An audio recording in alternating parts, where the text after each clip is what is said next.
On s'étonne quelquefois qu'un polémiste veuille pénétrer dans une assemblée aussi sereine que l'Académie française. Mais la pratique constante de cette compagnie a été d'admettre chez elle tous les genres littéraires comme toutes les doctrines politiques. La polémique a été brillamment représentée à l'Académie française par Boileau au XVIIe siècle et par Voltaire au XVIIIe. Il n'y a pas de raison pour que l'ensemble continuateur du XIXe et du XXe siècle n'y soient pas admis à leur tour. Quant à moi, j'avais une raison personnelle d'insister. Car, d'un côté,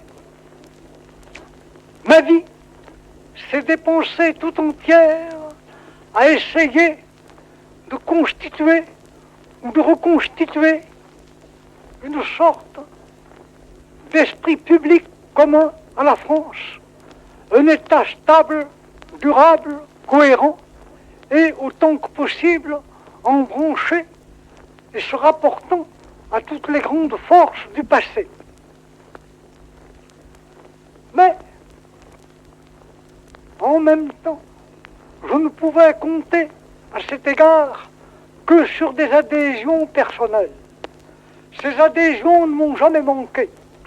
Pendant 40 ans, j'ai eu autour de moi toutes les amitiés, toutes les affections, tous les dévouements les plus généreux. J'ai eu des collaborateurs effectifs et des collaborateurs moraux qui sacrifiaient tout avec une amitié d'esprit incomparable à la cause que je leur avais proposée. De ce côté, on peut dire que la vie m'a comblé et même un peu gâté. Mais, je le répète, pour ce qui est des choses communes, des choses que nous appellerons sociales, des choses d'État, des grands corps, des compagnies et des communautés existant dans la France actuelle, je ne pouvais pas compter sur elles, puisque je livrais une lutte sans merci à la forme parlementaire, démocratique et républicaine de l'État. Alors, j'étais à la fois traditionnel et coupé des traditions sociales et sans appui collectif, ni social, ni politique. Une seule institution pouvait correspondre à mon désir, c'était l'Académie française, parce qu'elle planait au-dessus de toutes les discussions de doctrine et de méthode, et que d'autre part, elle était séculaire, elle était même 3 fois séculaire, elle procédait non seulement de la monarchie française, mais du grand esprit organisateur qui a présidé à sa forme moderne, qui est le cardinal de Richelieu, dont vous voyez sur ma cheminée le buste. C'est vous dire combien ma reconnaissance est profonde et combien mes vœux sont comblés.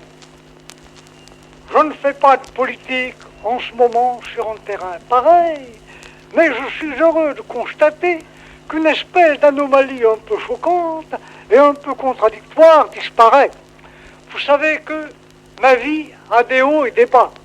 L'an dernier, les mêmes amis de l'Action française et de l'au-delà de l'Action française se réunissaient ici, il y a à peu près une onzaine, pas tout à fait 12 mois, pour fêter ma sortie de prison. Maintenant, c'est mon entrée à l'Académie qu'ils fêtent. Mais je dois dire qu'au fond, tout cela, c'est la même chose. Je ne voudrais pas jouer au paradoxe, je ne voudrais pas paraître envoyer à mes contemporains un défi, d'y faire sur eux une preuve de jactance quelconque, mais la vérité est que je crois bien avoir été toujours fidèle à un certain mot d'ordre, à une certaine formule à la fois traditionnelle et nationale, et la grande récompense qui m'est octroyée en ce moment-ci, n'est-ce pas, continue, il me semble, et achève, en l'embellissant beaucoup, plus que je ne le mérite certainement, le cours entier de cette existence. Je me ferai une seule observation, c'est que je commence à avoir certains remords, puisque à tout coup je gagne.